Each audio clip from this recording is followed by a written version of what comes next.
As part of the centenary for the First World War, the 100th anniversary of the First World War, Waddesdon Manor has been looking at what happened at Waddesdon during that period. We've looked at the impact of the war on the estate, and one of the stories we've researched is the story of two brothers called Arthur and Thomas Copcutt. They were both gardeners working on the estate, and they joined up quite early in the war in 1914. They were not deemed to be fit for active service on the Western Front, so they joined the Royal Army Medical Corps and became part of the 101st Field Ambulance, acting as stretcher bearers. Initially, they went to have their basic training on Salisbury Plain and learn how to be soldiers and how to be stretcher bearers. After their basic training, the Copcutts were both posted to France in November 1915 and took part in various battles, rescuing the wounded and removing them from the front line back to the general hospitals that were further behind the lines. During the later period of the early 1916, Arthur was wounded and he spent a couple of weeks in hospital recovering from his wounds before he returned to the 101st Field Ambulance to work again. Later in the summer of 1916, sadly, he was killed during the action on the Hindenburg line, one of 6 stretcher bearers in the 101st Field Ambulance that were killed on that day. He's buried in a little cemetery in the middle of some farmland in Flanders. His brother Thomas survived, and he continued to work with the RMC for the rest of the war, coming back to Waddesdon to work as a gardener again. And in 1922, when Miss Alice died, he was left a legacy in her will and continued to work at Waddesdon until he retired in his 60s. The aviary keeper in 1914 was a man called George Stanton, and he had 3 sons, George Jr., Frederick and James. All 3 of his sons served in the army during the First World War. His eldest son George joined the London Regiment and served initially with them in France, but towards the end of the war he was admitted to the military hospital in Salisbury with influenza. The medical report says that he had never been of robust health, and that although he had enlisted for active service, he had quickly been transferred to work in the Agricultural Labour Corps as a motor tractor driver.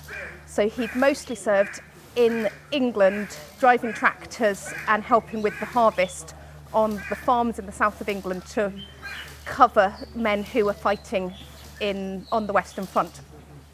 Frederick, the middle brother, also joined the London Regiment and fought with the 23rd Battalion in France and Flanders. He was killed at the Battle of Messines Ridge.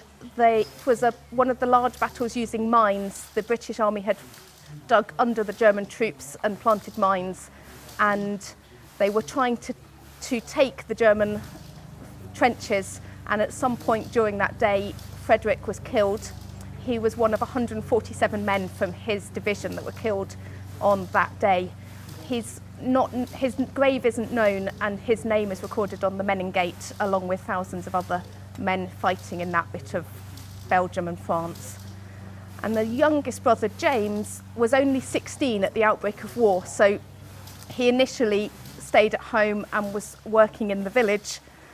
By 1916, he'd been conscripted, and he joined another one of the agricultural labour companies and was working on the land somewhere in the south of England at the time the armistice was signed, so he never saw active service on the continent. The most poignant story I think I've researched whilst looking at this exhibition is the story of Charlotte, who joined the army from Waddesdon in 1909 and was posted to India with the 1st Battalion of the Ox and Bucks Light Infantry. At the outbreak of war, the Indian army was moved to Mesopotamia, to what's now Iraq. They landed at Basra and they fought the Ottoman army moving north through Iraq towards Baghdad and the city of Kut. And once they'd reached Kut, the Ottomans got reinforcements and held them there under siege from December 1915 through till the spring of 1916. The British Army was unable to relieve the garrison because of the flooding of the Euphrates River.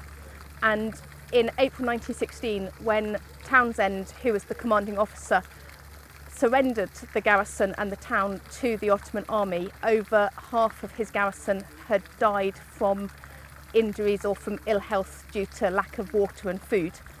The men, about 8,000 soldiers and officers, were taken prisoner by the Ottoman army and were marched from Baghdad back to Istanbul, Constantinople in Turkey.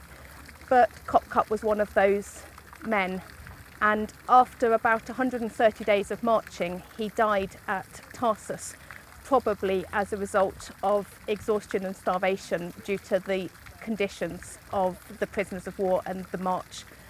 The temperature would have been in the 40s probably, and the conditions would have been incredibly alien to a young man who had grown up in the little village of Waddesdon in Buckinghamshire. He was 26 at the time he died and is remembered on the Baghdad War Memorial. When I started the work for the exhibition, I had only managed to find 42 of our gardeners serving in the British Army during the First World War. I have now managed to find over 110 different gardeners and estate workers and their service history. Some of those stories I will be telling in other exhibitions in the house over the next 4 years as we continue to remember the impact of the First World War 100 years on.